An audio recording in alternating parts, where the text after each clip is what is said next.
Carolinas, and along with General Green, we're going to partake some information. You have to remember that the two of us never met like this, but in order to let you know what was going on in this part of the Carolinas, we're doing this as a tete-a-tete. I came over to the colonies in the spring of 1775, right after the Battle of Lexington and Concord.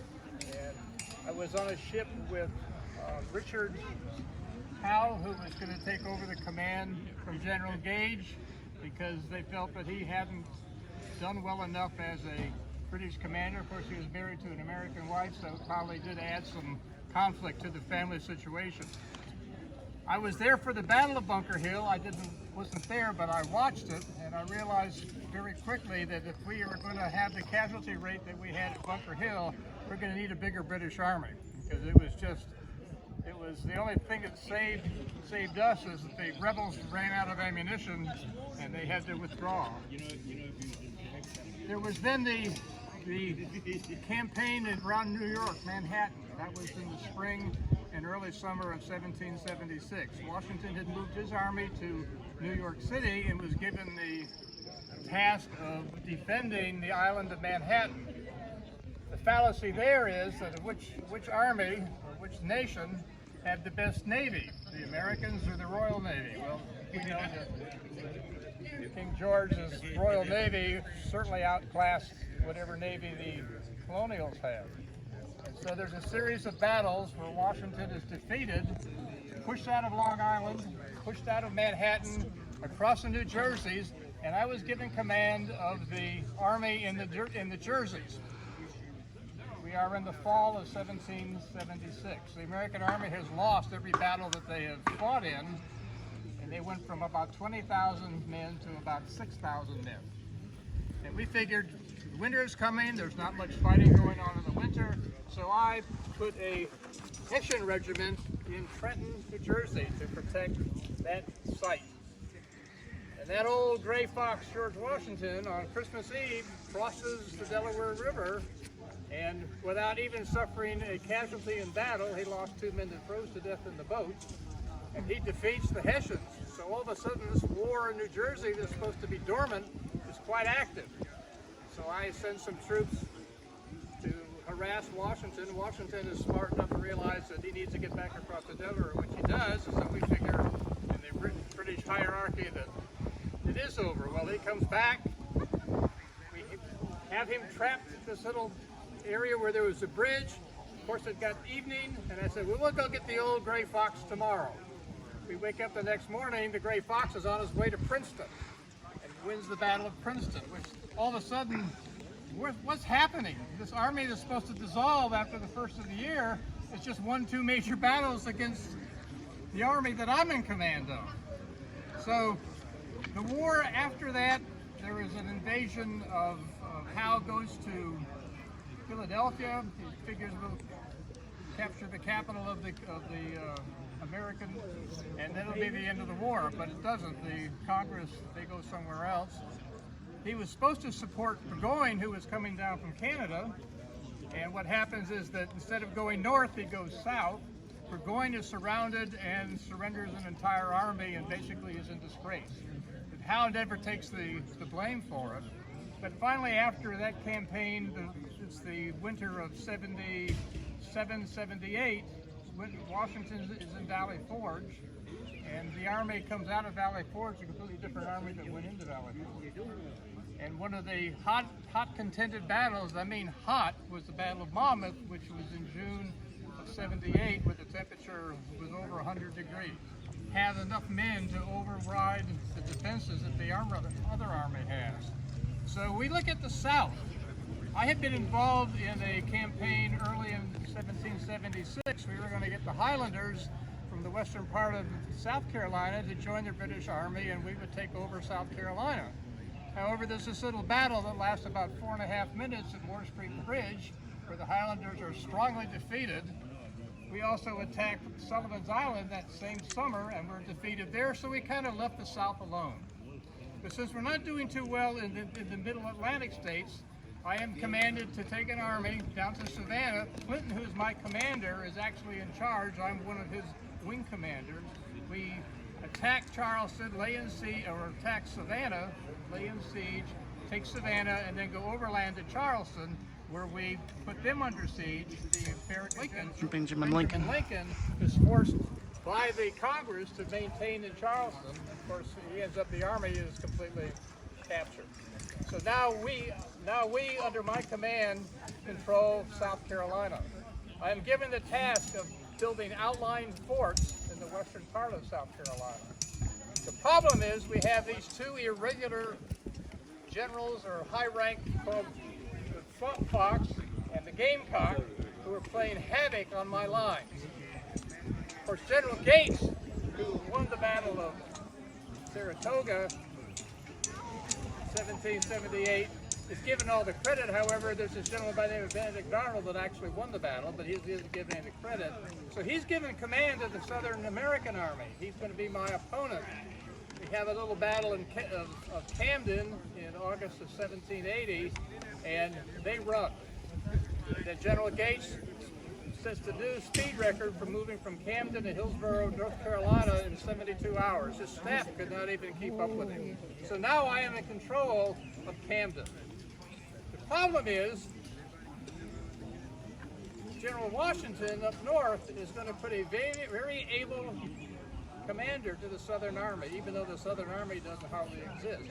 And that is Major General Nathaniel Green, this gentleman here, and he's going to fill you in on his part. So I take command of the Southern Department on December 3rd, 1780. I arrive to an army in tatters. I speak with General Gates. We have a little ceremony known as the change of command, where he reads his last general orders and officially gives command to the Southern Department to me. After a few days of discussing with my officers, Colonel Arthur Holland Williams, Brigadier General Daniel Morgan, among others, I decided to do the unthinkable. I split my army. One portion of the army will be under my direct command. The other portion, which I dubbed the Flying Army, made up of fast-moving infantry and cavalry, will be under the command of General Morgan. I send Morgan towards 96, one of these fortified posts he mentioned they had built in South Carolina. I head toward Winnsboro, where Cornwallis had fled to after being forced out of North Carolina. See, in October of 1780, Cornwallis here sends a British major by the name of Patrick Ferguson into the backcountry. Major Ferguson makes the mistake of threatening the Scots-Irish settlers of the mountain regions. They chase after him and defeat him at a place called Kings Mountain, just 30 miles south of Charlotte. So this forces Cornwallis out of North Carolina temporarily. So I take the fervor from that victory at Kings Mountain to push my campaign. I head toward Winnsboro, Morgan toward 96. In my mind, I didn't think Cornwallis was as crazy as I was at Charlestown or Camden. But General Cornwallis here did the unthinkable as well and split his army. Cornwallis himself chased after me. He sends that dastardly Bannister Tarleton who cut down surrendering Virginia Continentals at the Waxhaws Massacre back in May of 1780 after Morgan. Well, in January of 1781, not too long ago, Morgan utterly defeats Tarleton at a place called the Cow Pit, a grassy field not much bigger than where we are now, where farmers would take their cattle to graze and fatten them up before sending them to market. Tarleton is utterly defeated, wiping out most of the British cavalry and light infantry. So Morgan then marches himself, as well as the several hundred prisoners that he took, toward my position. Cornwallis wants his prisoners back.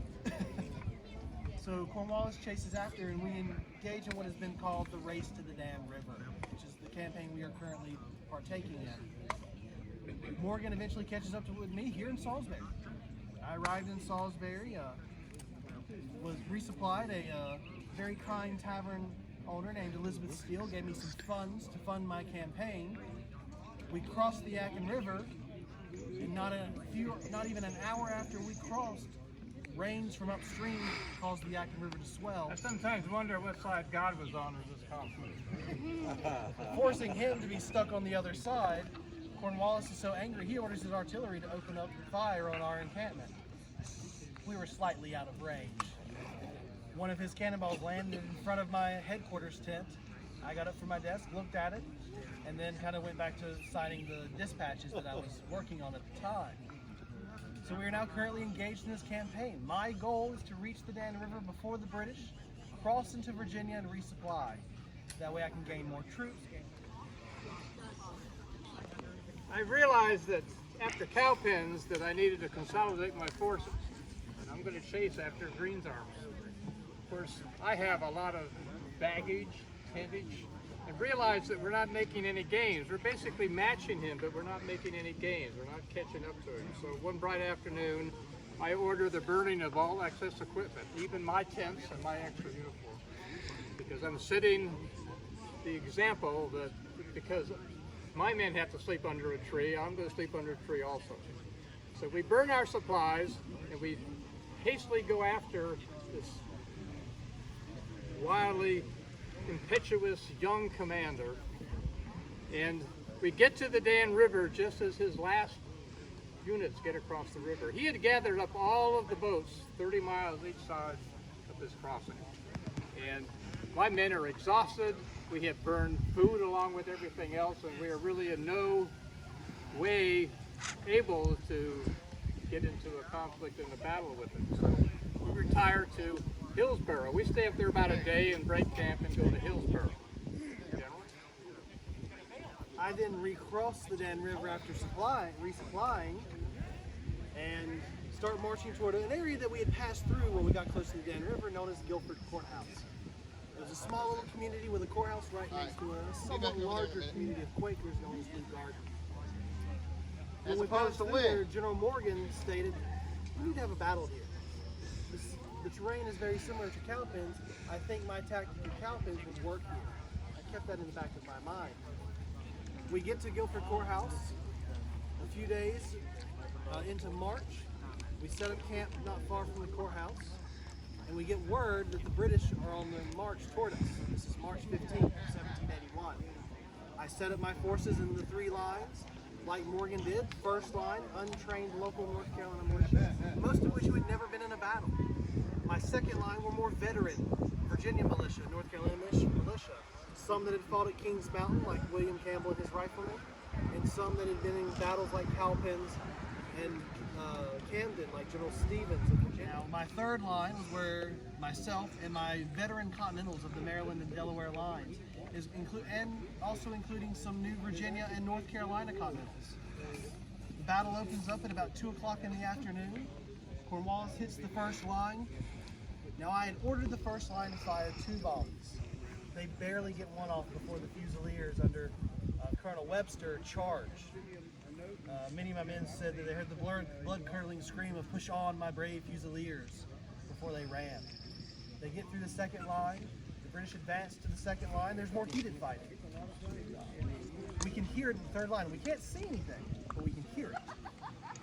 Then next thing we know, the 23rd and 33rd Regiments of Foot, one of which was Cornwallis' personal regiment, the 33rd, come out of the woods, and I like to say we give them a good old North Carolina welcome with musket and cannon fire, halted their advance.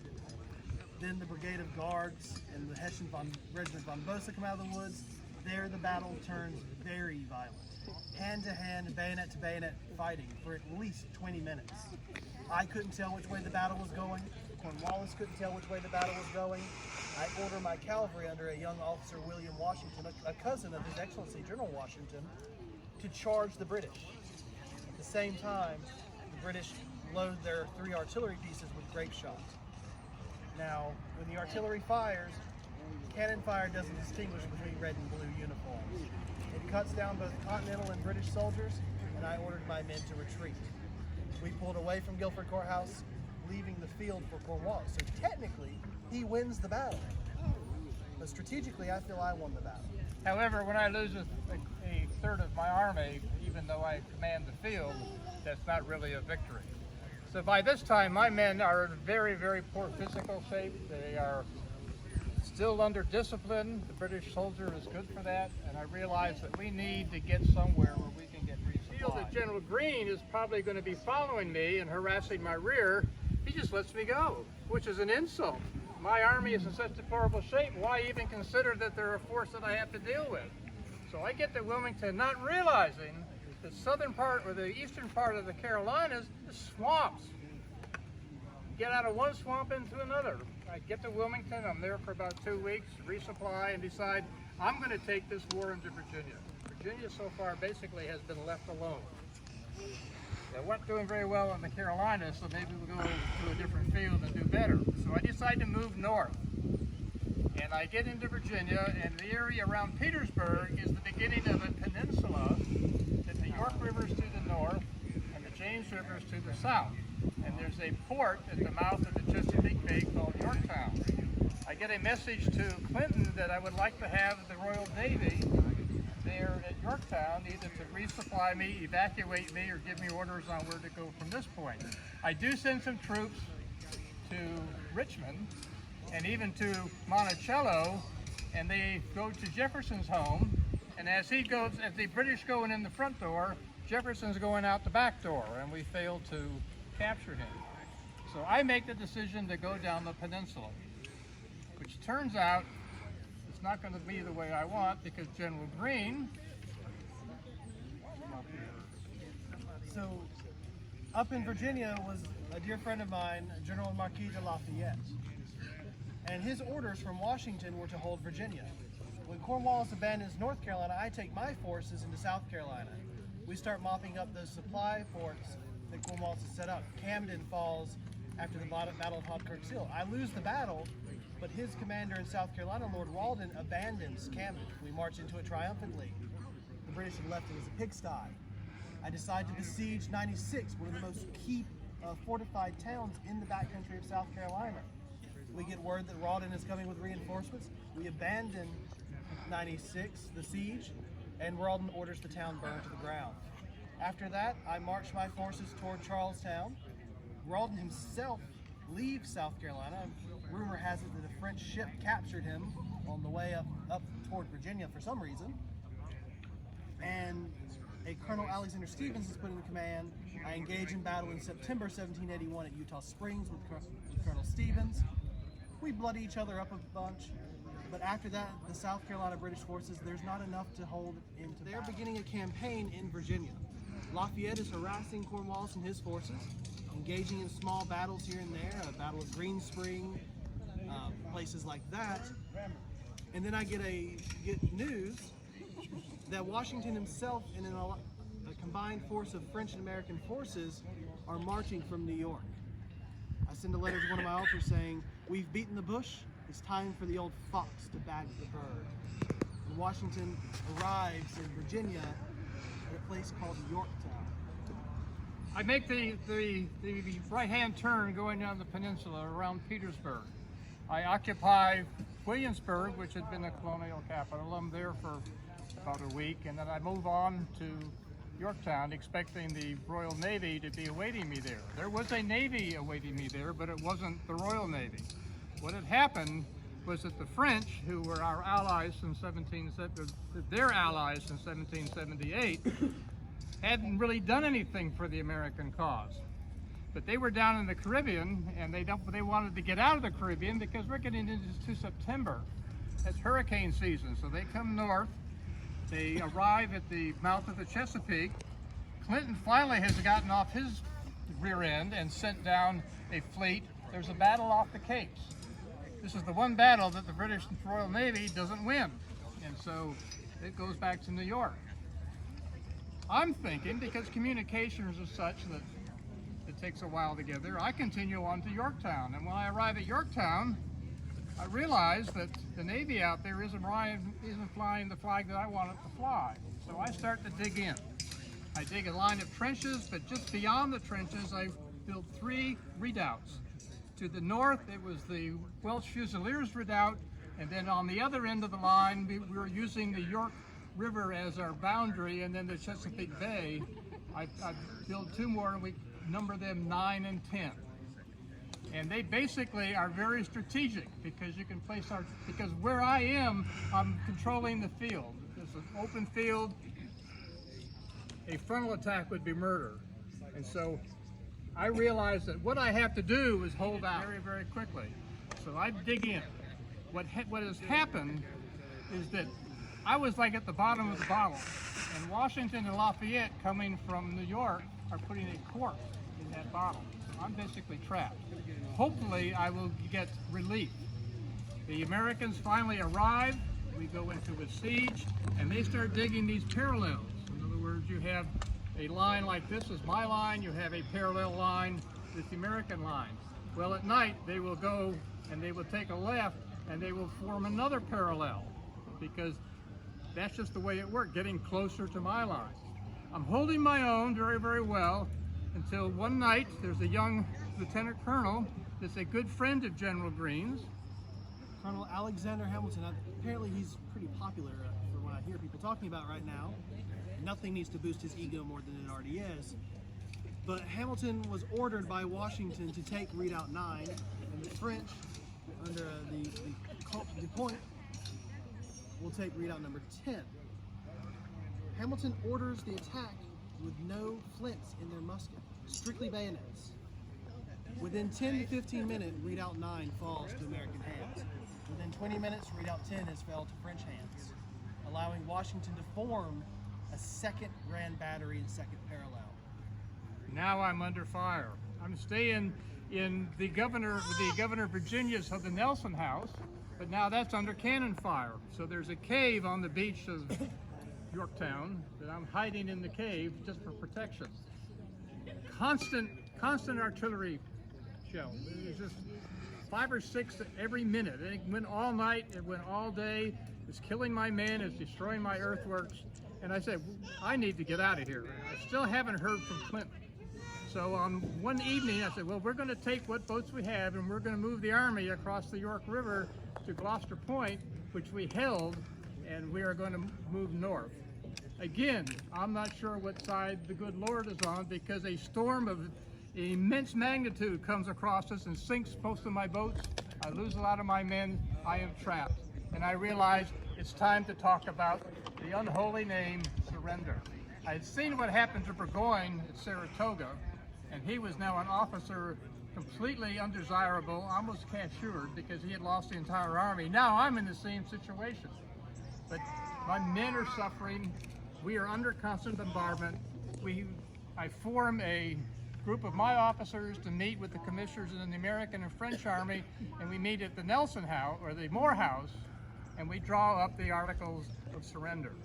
Now, when Benjamin Lincoln had surrendered in Charleston, he was not allowed to go out to surrender with his colors flying, and and he was a prisoner for about 9 months. He had just recently been released, so he was back with the American Army uniform, so at least when we surrender, we're going to look presentable.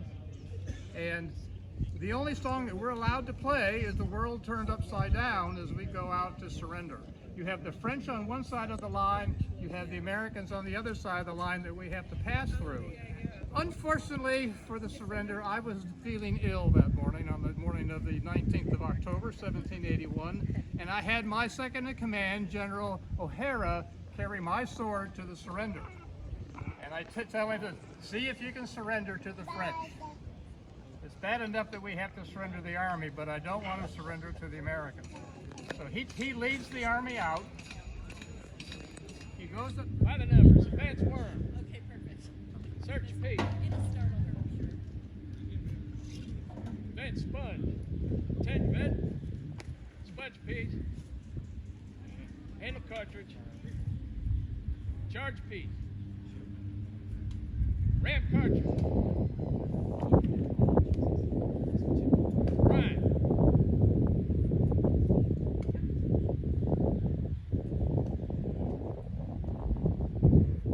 Cannon, fire in the hole. Fire. Load.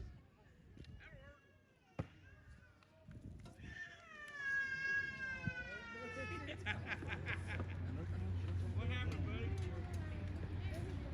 There's been a fire. I jumped a little bit, but that was.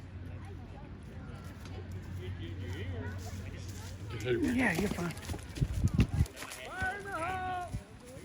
Fire! Advance work. Search Pete. Vent sponge, 10 vent.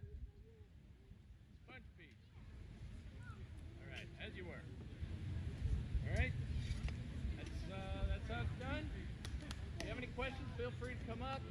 We'll probably roll the